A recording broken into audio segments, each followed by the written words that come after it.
नमस्कार दोस्तों, स्वागत है आप सभी का एएस अकेडमी में और मैं हूं आपके साथ अरविंद। दोस्तों, आज से हम लेकर आए हैं आपके लिए मध्य प्रदेश जेल प्रहरी परीक्षा 2020 के लिए प्रैक्टिस सेट्स। दोस्तों, आज से हमारा पहला प्रैक्टिस सेट स्टार्ट हो रहा है और डेली आपको हम प्रैक्टिस सेट्स लेकर आएंगे। इसलिए यदि आप डेली प्रैक्टिस सेट्स चाहते हैं और आप हमारे चैनल पर न्यू हैं तो चैनल को सब्सक्राइब कर लें और बेल आइकन के साइन पर क्लिक करना बिल्कुल भी मत भूलिएगा, क्योंकि यदि आपने बेल आइकन के साइन पर क्लिक नहीं किया तो आपके डेली के जो प्रैक्टिस सेट्स हैं वो मिस हो सकते हैं। इसलिए ध्यान रखिएगा, बेल आइकन के साइन पे जरूर क्लिक करें। दोस्तों, आज हम आपके लिए जो डिस्कस कर रहे हैं वो भौतिक यानी फिजिक्स का पार्ट का हमारा जो प्रैक्टिस सेट्स रहेगा, भौतिक विज्ञान यानी जिसको हम फिजिक्स बोलते हैं। ठीक है, तो सबसे पहला क्वेश्चन हम देखेंगे बिना टाइम खराब किए हुए, देरी बिल्कुल भी नहीं करेंगे। डेली हम कुछ ही समय में एक प्रैक्टिस सेट्स कंप्लीट किया करेंगे। निम्नलिखित में से कौन सी मात्रा जड़त्व की माप है? यहां पर हमें बताना है कौन सी मात्रा है जो जड़त्व की माप है। वेग, त्वरण, भार यानी जिसको हम वजन बोलते हैं, या फिर द्रव्यमान। तो यहां पर इसका जो सही आंसर होगा दोस्तों, ऑप्शन नंबर हमारा सी यानी द्रव्यमान होगा। जड़त्व की जो माप है वो क्या है? द्रव्यमान है। ठीक है, तो चलिए हम नेक्स्ट क्वेश्चन देखेंगे। यहां पर क्यूरी किसकी इकाई का नाम है? जो क्यूरी है रेडियो एक्टिव धर्मिता की, तापक्रम की, ऊष्मा की, या फिर ऊर्जा की। तो ध्यान रखिए कि जो क्यूरी हमारी जो इकाई है वो रेडियो एक्टिव धर्मिता की मानी जाती है, मतलब है। तो ऑप्शन हमारा यहाँ पर फर्स्ट आंसर इज राइट होगा। देखिएगा, किसी भी प्रकार का डिस्टर्बेंस नहीं करूंगा मैं आपके साथ, आपको सिंपल सा क्वेश्चन और क्वेश्चन का आंसर बताते चलूंगा, क्योंकि अब समय हमारे पास कम है और हम इसी स्पीड से डेली आपको प्रैक्टिस सेट लेकर आएंगे जो आपके लिए काफ़ी हेल्पफुल होंगे।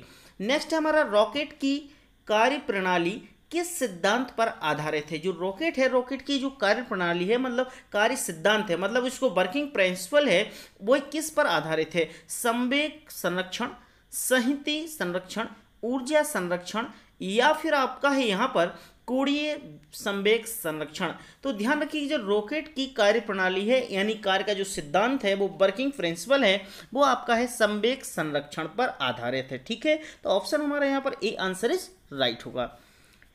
नेक्स्ट क्वेश्चन रहेगा, पदार्थ के संवेग और वेग के अनुपात में कौन सी भौतिक राशि प्राप्त की जाती है?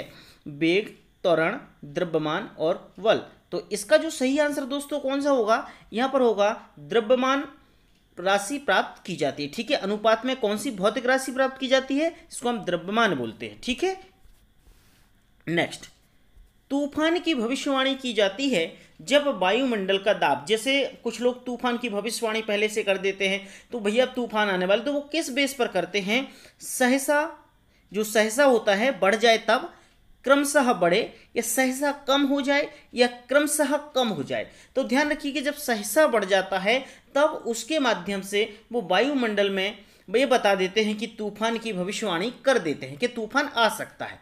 ठीक है, चलिए नेक्स्ट क्वेश्चन है हमारा, अंडा मृदु जल में डूब जाता है। जो अंडा होता है, एग होता है, वो मृदु जल में डूब जाता है किंतु नमक के सांद्र घोल में तैरता है। क्योंकि ये क्यों तैरता रहता है, जरा इसको समझिएगा। देखिएगा, ये आपके पास ऑप्शन है, जरा क्वेश्चन को छोटा कर लें। सबसे पहले ये है आपका ऑप्शन ए कि अंडा घोल में नमक का अवशोषण करता है और फैल जाता है, इसलिए ये है। दूसरा है एल्यूमिनियम नमक के घोल में घुल जाता है और अंडा हल्का हो जाता है, इसलिए। नमक के घोल का घनत्व अंडे के घनत्व से अधिक हो जाता है, इसलिए। या जल का जो पृष्ठ तनाव अधिक होता है, इसलिए।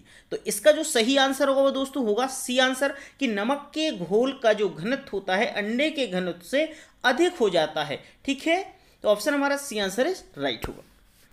नेक्स्ट क्वेश्चन आपके सामने है, किसी व्यक्ति को मुक्त रूप से घूर्णन कर रहे घूर्णी मंच पर यानी इसको कोणीय चाल कम करने के लिए क्या करना चाहिए? अपने हाथ एक साथ मिला लें, अपने हाथ ऊपर उठा लें, अपने हाथ बाहर की तरफ फैला दें, हाथ ऊपर उठाकर बैठ जाएं। तो इसका क्या होगा सही आंसर? अपने हाथ बाहर की तरफ फैला दें। ऑप्शन हमारा सी आंसर इज राइट होगा। नेक्स्ट क्वेश्चन देखिएगा, यदि एक पेंडुलम के दोलन करने वाली घड़ी को पृथ्वी से चंद्रमा पर ले जाएं तो घड़ी होगी। तो घड़ी कैसी होगी? इसके चार ऑप्शन है, वो देख लीजिए।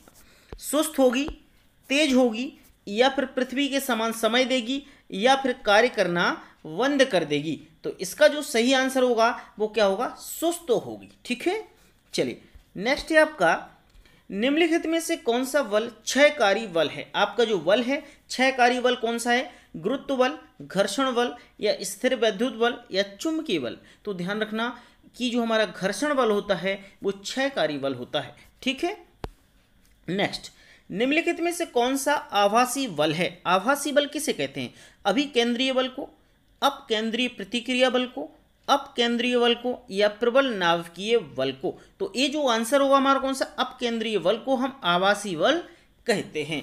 ठीक है, चलिए नेक्स्ट क्वेश्चन देखेंगे, वाष्प इंजन में उबलते हुए जल का तापमान किस कारण से उच्च हो सकता है।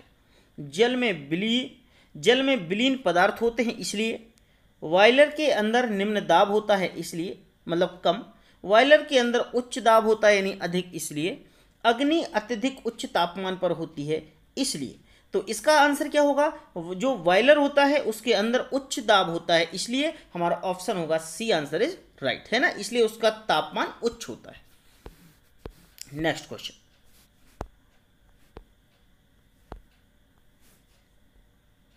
डेली इसी तरीके के क्वेश्चंस लेकर आऊंगा मैं आपके लिए बिल्कुल प्रैक्टिस के लिए।